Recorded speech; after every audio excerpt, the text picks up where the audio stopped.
What's going on, my broskies? My name is Toadskii, back again and to bring you guys yet another One Piece Treasure Cruise video.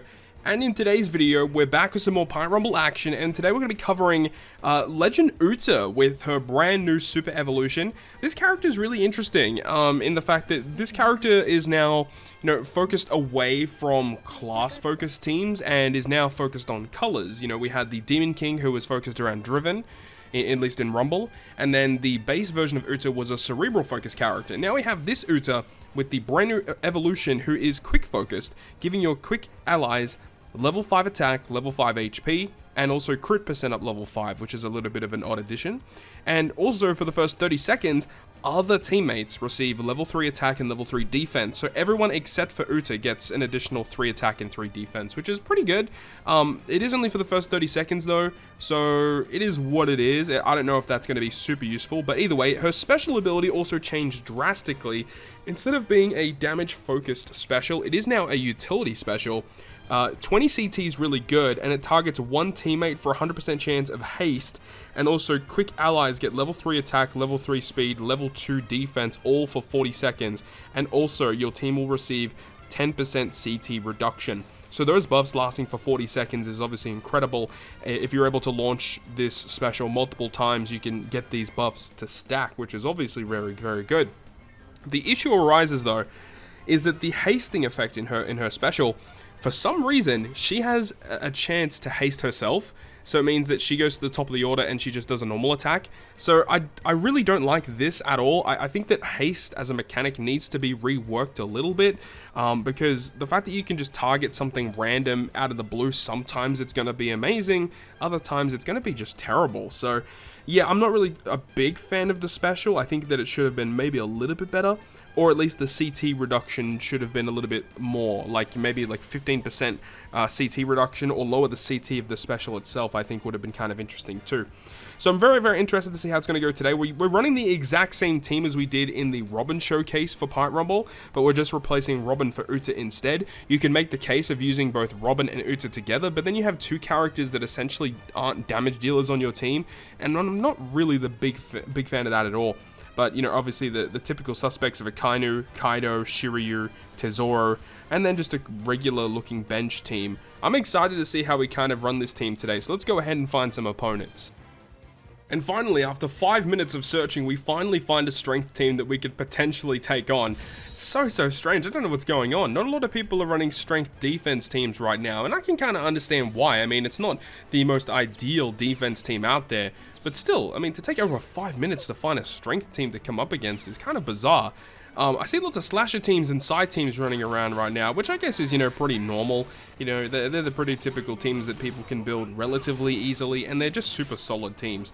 But anyways, I digress. Let's talk about the team that we have at hand here. Obviously, relatively scary. Kid on the bench is going to be a problem. Akainu launching first is always a positive. He does so much damage. Luffy crew luckily just missing there, which is good for us, so he's not going to haste them just yet. Is Ace going to go? He will go, so he's going to do a bit of damage. We should eat it pretty well, though. And then Kaido's going to launch, and then Uta. So it would be nice if Uta can haste the Shiryu or the Tesoro to the front. That would be best case scenario here. Let's see what happens. So Uta's going to go. It is going to haste the Kaido back to the top when he just launched his special. So that's the problem I was talking about a little earlier.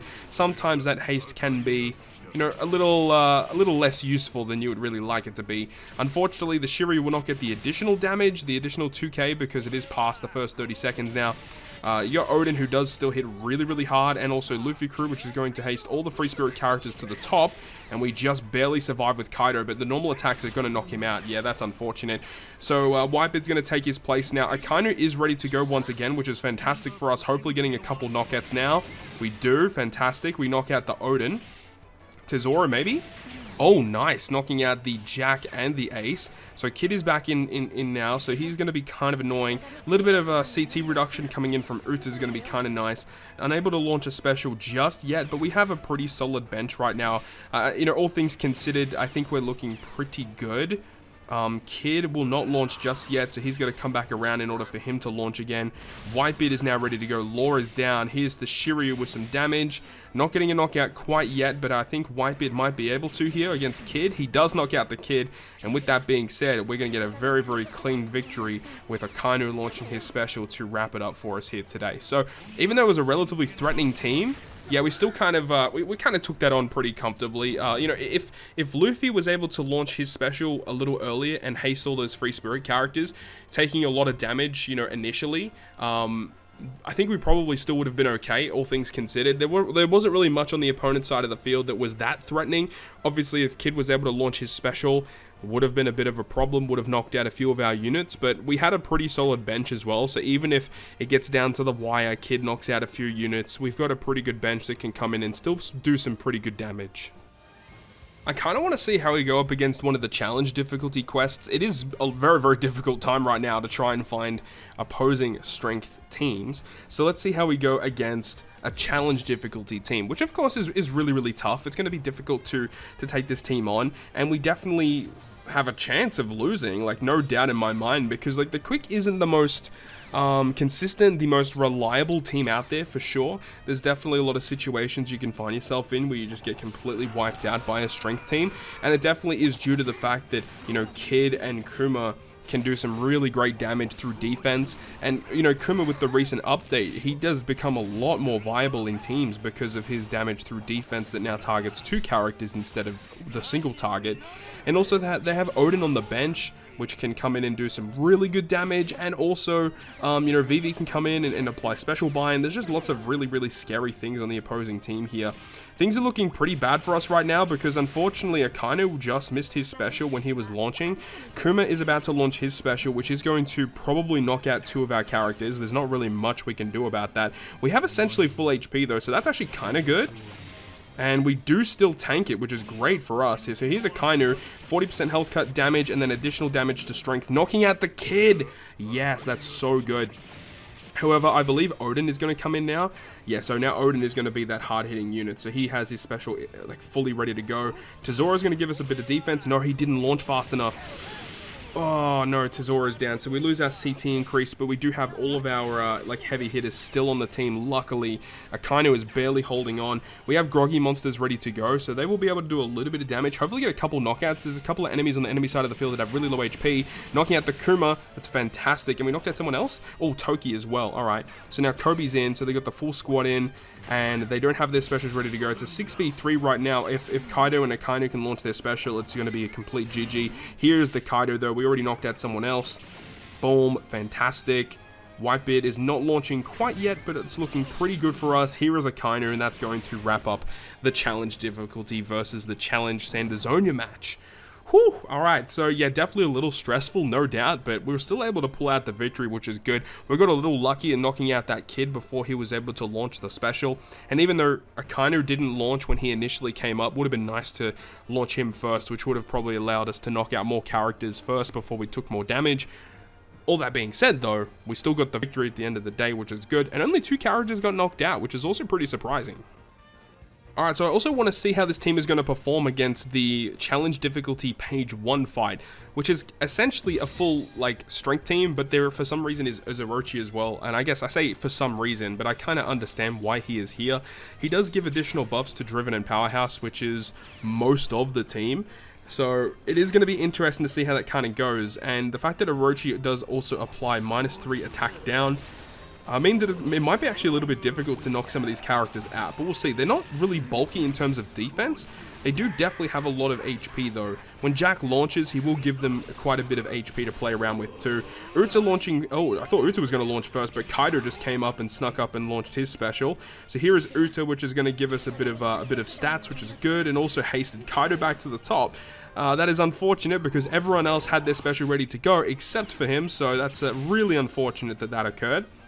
Okay, who's next? We have the Shiryu. Unfortunately, 70 seconds are now gone, so we don't get the additional damage. So things aren't going in our favor quite yet. We do have the Akainu launching, which is going to give us the health cut damage and then additional damage versus strength. Knocking out 2 characters, Drake and page 1 it was. And then the Tesoro knocking out the Ace as well, so that's really, really good for us. So now is where things get really scary, because their bench had Waifus and Eustace Kid.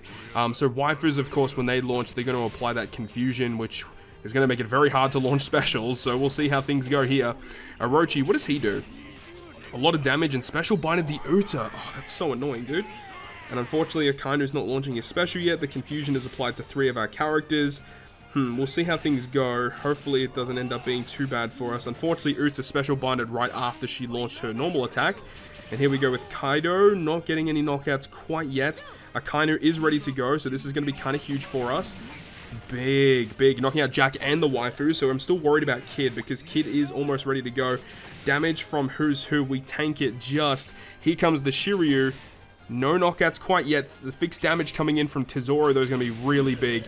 Knocking out 2 of them, 1 left, and with that being said, that is going to be a clean victory. And he has negative defense, so Who's just chilling until a normal attack hits 7,000, almost 8,000 damage from a normal attack, and a very convincing win against another challenge difficulty quest. So even though Quick isn't like the most reliable team out there, we're still able to pull out some victories with some interesting stuff. Uta consistently giving us some statistical increases, reducing some CT. The haste can be useful, but at times isn't going to be very mundane in the fact that it could just bring a character up that already attacked and put them back to the top of the order, which makes absolutely no sense. Things like that can happen, but the thing is if things go your way and you get hasted with the right characters, you're going to win even faster. And with that, that is going to wrap it up from me. So it's just some final thoughts on 6++ Uta, I suppose, the new super evolution for Uta. I think she is actually a pretty good addition to quick teams. Trying to find a place for her can be kind of difficult though, because, a lot of people might say, you could use Izo or Kiku, which can just straight up debuff strength characters to begin with. You could use Brook to debuff strength. You could use this Uta to help out the rest of your quick units. You could use the new final tap Robin also, which we also will be showcasing in another video, which I'm pretty sure by this time is already uploaded. That is also another fantastic unit you can apply. So honestly, I don't know where I stand. I think probably Robin is the character that I would still use, because the CT increase that she can passively apply all the time to your quick characters on top of Tesoro, for example, I think that's really strong. Plus Robin has a really low CT that can also apply debuffs to the opposing team and also give a health cut as well. Whereas you got this Uta, which unfortunately doesn't do any damage dealing effect to the opponents, which can definitely be bad in the long run. If the timer is really low and you just need to do some type of damage output towards the enemy, Uta's not going to really help you that much. She does help out the rest of your crewmates, but unfortunately she doesn't really do anything in terms of offense for the crew, which isn't always needed. But at the end of the day, it is dependent on what kind of team composition you end up going for. That is going to wrap it up from me though. Thank you so much for watching the video. If you guys enjoyed it, make sure to go ahead and leave a like. And if you want to stay up to date with all the content I post, including more One Piece Treasure Cruise content, make sure to hit the subscribe button down below. On that, guys, I'll see you guys within the next video.